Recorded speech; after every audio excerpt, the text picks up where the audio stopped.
Bismillahirrahmanirrahim. Assalamualaikum warahmatullahi wabarakatuh. Alhamdulillahirrabbilalamin. Allahumma sholli ala sayyidina Muhammad wa ala ali sayyidina Muhammad.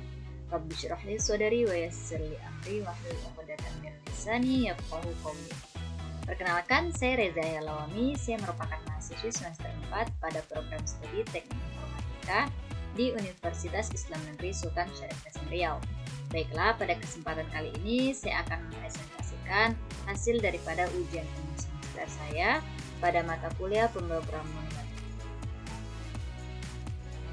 Nah, ini merupakan tampilan daripada proyek website yang telah saya buat sebelumnya.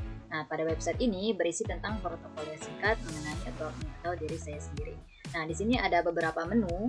Di bagian atasnya di sini ada home, kemudian ada about me, kemudian ada gallery, dan ada contact me. Nah, di bagian sini juga sudah ada terdapat sebuah video yang tampil pada bagian halaman website ini. Nah, kemudian pada bagian atas ini apabila kita klik pada bagian about me, maka dia akan secara otomatis scroll ke bagian about me. Kemudian apabila kita klik gallery, maka dia akan scroll kepada bagian gallery. Begitu juga dengan contact me, dia akan langsung berpindah kepada bagian contact me. Nah, di sini juga saya membuat tampilannya ini menjadi responsif. Nah, kalau misalnya kita punya layar yang berbeda ya, kalau misalnya ini layarnya kita minimize, nah maka dia akan dalam posisi responsif. Dapat dilihat di sini pada menu bagian atasnya dia menjadi seperti ini. Dia menjadi responsif. Kalau kita klik, maka di bagian menu bagian atas ini dia akan muncul home, kemudian ada menu about me, gallery, dan contact me. Seperti menu-menu submenu yang sebelumnya terdapat pada laman awal.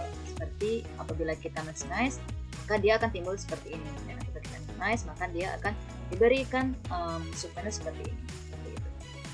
Nah, langsung saja saya coba demokan untuk editor, di mana tempat saya membuat program ini, yaitu saya membuat menggunakan Visual Studio Code. Nah, di sini juga sudah saya buka ya sebuah folder dengan nama My First Go. Kemudian di sini juga sudah tampil ya untuk folder aset di sini, dimana di sini itu sudah terdapat berbagai macam file gambar dan juga ada satu buah video di mana ini akan digunakan pada website yang saya buat. Kemudian di sini juga terdapat file index.html, kemudian ada javascript.js, dan juga yang terakhir ada style.css. Nah, pada file index.html dapat dilihat di sini saya ada membuat div class layer spasi strip dalam. Nah, di dalam kelas layar dalam ini saya memasukkan dua kelas, yaitu di sini ada kelas logo dan juga di sini ada kelas menu. Nah, pada bagian kelas logo di sini saya memasukkan gambar dengan menggunakan a herb, kemudian img src, di mana kita meletakkannya. Di sini saya meletakkannya pada file asset, kemudian strip logo, strip white.png. Kemudian di sini saya langsung membuat kelas yaitu white atau putih. Nah, kemudian di sini pada bagian kelas menu di sini saya memasukkan all, yaitu an older list. Nah, kemudian di sini juga saya memberikan pada bagian all-nya di sini saya memberikan beberapa list. Seperti sini ada yang pertama ada home, kemudian about me, kemudian ada gallery, dan kemudian ada contact me. Kemudian di sini terdapat juga sebuah kelas, yaitu di sini layar penuh. Nah, ini akan kita gunakan untuk meletakkan dari area sehingga dia akan memenuhi semua layar. Nah, kalau layar dalam tadi, ini kelas layar dalam, ini hanya akan memenuhi tengahnya saja, sedangkan untuk layar penuh, dia itu akan digunakan untuk memenuhi semua ruangan daripada layar. Nah, kemudian di sini ada ID home, kemudian di sini ada kelas overlay.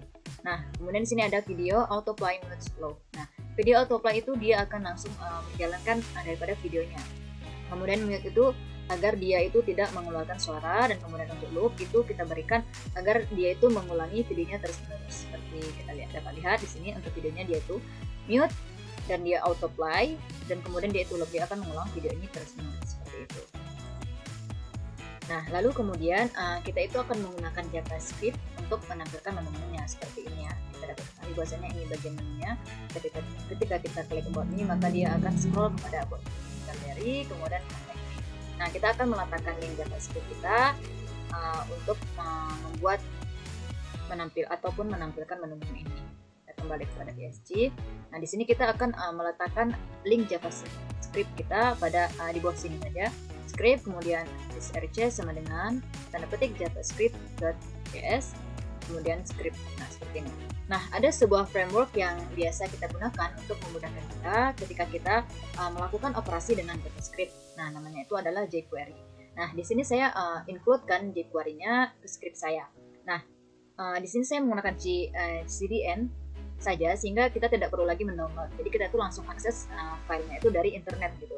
Lalu kita letakkan scriptnya. Nah, disinilah saya meletakkan script daripada framework jQuery-nya. Ini merupakan scriptnya. Selanjutnya di sini kita akan melakukan operasi terlebih dahulu ya pada bagian JavaScript. Nah, kita masuk kepada file javascript.js-nya. Nah, di sini kita akan menggunakan framework yang tadi sudah saya jelaskan, yakni kita akan menggunakan jQuery. Nah, selanjutnya ketika kita menggunakan jQuery, nah kita perlu memasukkan tanda dolar seperti ini. Nah, ini perlu kita masukkan ketika kita menggunakan jQuery. Nah, selanjutnya kita akan menggunakan sebuah properti yang dimiliki oleh jQuery itu sendiri untuk melakukan pengecekan dari layar. Nah, maka di sini kita akan masukkan dolar, kemudian buka kurung dokumen, tutup kurung, titik, ready, buka kurung functions, buka kurung, tutup kurung, kemudian kurung kurawal, kemudian di sini ada var width sama dengan dolar, buka kurung window, tutup kurung, dot width, buka kurung, tutup kurung, titik, koma, kemudian ada di sini if width kecil dari 990, kemudian kurung kurawal, lalu klik menu, tanda kurung, dan titik 2. Nah, dia akan kita gunakan ini untuk pengecekan lebar layar. Nah, kemudian di sini saya buat lagi sebuah fungsi. Di sini saya letakkan di atas, yaitu saya kasih komentar berupa fungsi menu. Nah, di sini ada var tombol menu sama dengan dolar, buka kurung, tanda petik, titik, tombol, strip menu, kemudian tutup kurung, titik, koma. Nah, di sini saya buat variabel dengan nama tombol menu. T-nya kecil dan M-nya besar. Kemudian sama dengan, lalu kemudian dolar, berikan tanda dolarnya, kemudian kita gunakan tanda petik. Lalu di sini kita akan gunakan kelasnya adalah tombol menu. Nah, kita lihat dulu pada bagian index.html kita. Nah, di sini ada, kita lihat di sini. Nah, di sini ada kelas menu. Kemudian di sini ada help class tombol menu. Nah, di sini ada sebuah kelas ya, namanya tombol minus menu atau tombol strip menu. Nah, kalau kita akan menggunakannya, kita akan menggunakan titik tombol menu pada JavaScript. Jadi di sini kita menuliskannya titik tombol strip menu gitu. Kita akan gunakan daripada JavaScript. Nah, kemudian di sini kita buat lagi sebuah variabel dengan nama variabel menu sama dengan, jangan lupa tanda dolarnya, buka kurung, tanda petik, spasi, titik menu, spasi ul, kemudian tutup kurung, dan jangan lupa titik komanya. Nah, kita lihat di file ini index.html. Kalau di sini kita menggunakannya, yaitu di sini kita dapat lihat dari nav, kemudian menu, baru kemudian ul, ya kan? Nah, kita akan menggunakannya di sini, makanya kita tulis di sini nav spasi titik menu baru spasi ul, seperti itu. Kemudian selanjutnya di sini saya gunakan, saya masukkan sebuah function klik menu.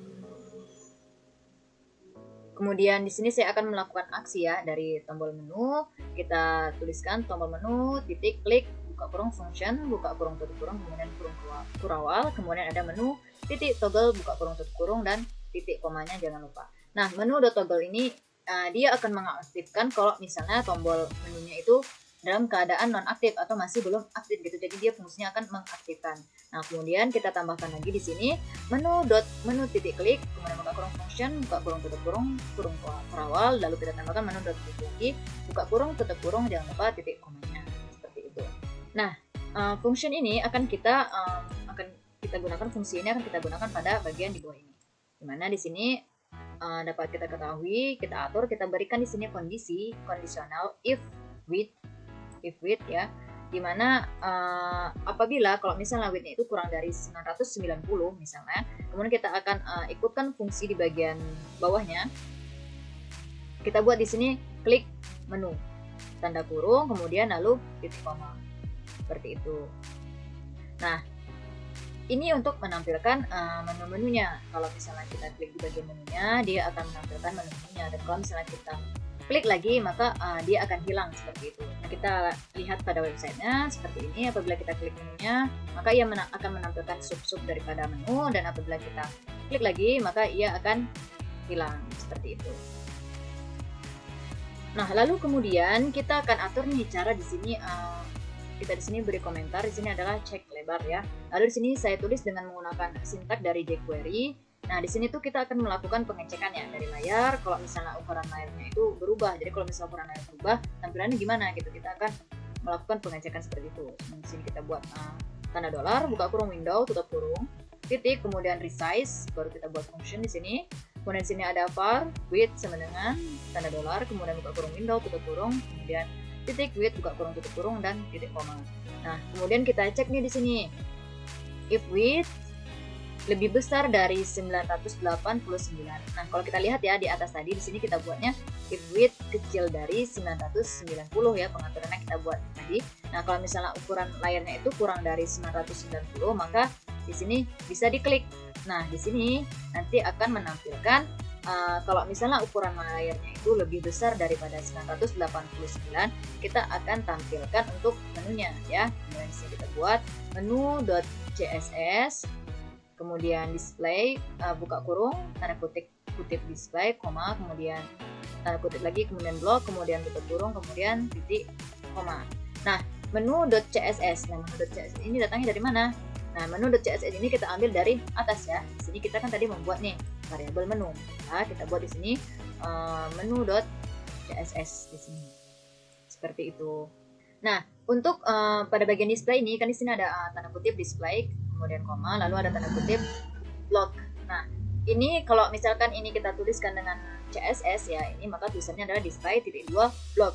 Nah, karena kita ini menggunakan sintak daripada query, maka kita tuliskan seperti ini, tanda kutip display baru tanda kutip block, seperti itu. Lalu di sini kita berikan else, di mana menu titik CSS, kemudian kita buka kurung, tanda petik display, koma, tanda petik non. Nah, ini display non ini kalau misalkan ukurannya tadi besar, makanya di sini kita tulis display non. Nah, makanya jika kita klik pada bagian menunya, dia itu akan tampil, tapi jika kita maximize menunya itu dia masih tampil. Kemudian kita minimize, kemudian kita klik lagi, kemudian kita hilangkan, dan dia sudah dalam posisi yang stabil. Nah, seperti ini ya.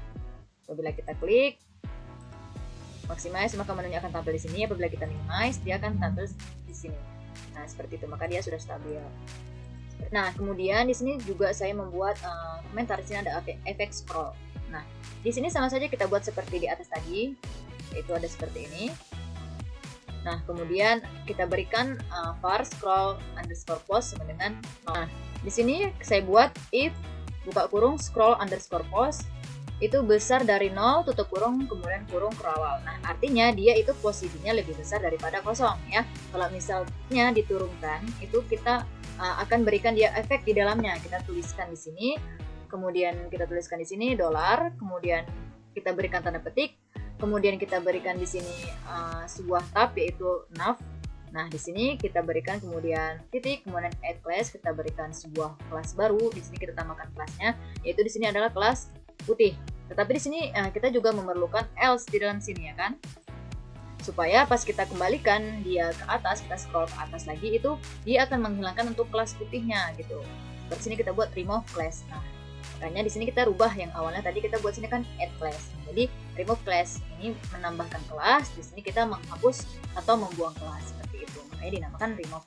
Nah, oleh karena itu, apabila kita ke websitenya ini dapat kita lihat kan, apabila kita scroll ke bawah, maka dia otomatis latarnya akan berubah, yang bagian atas barnya ini akan menjadi putih dan tulisan travelnya akan menjadi hitam. Namun apabila kita kembali lagi ke atas, maka dia akan berubah menjadi transparan, kemudian tulisan travelnya akan berubah menjadi berwarna putih. Nah, baiklah, sekian presentasi yang dapat saya sampaikan. Apabila terdapat banyak sekali kesalahan maupun kekurangan, baik itu dalam penyampaian materi maupun dalam tutur kata, saya mohon maaf dan sebesar-besarnya. Segala kebenaran datangnya dari Allah Subhanahu wa Ta'ala, dan segala kekurangan murni datangnya daripada diri saya sendiri. Saya akhiri, wabillahi taufiq wal hidayah. Wassalamualaikum warahmatullahi wabarakatuh.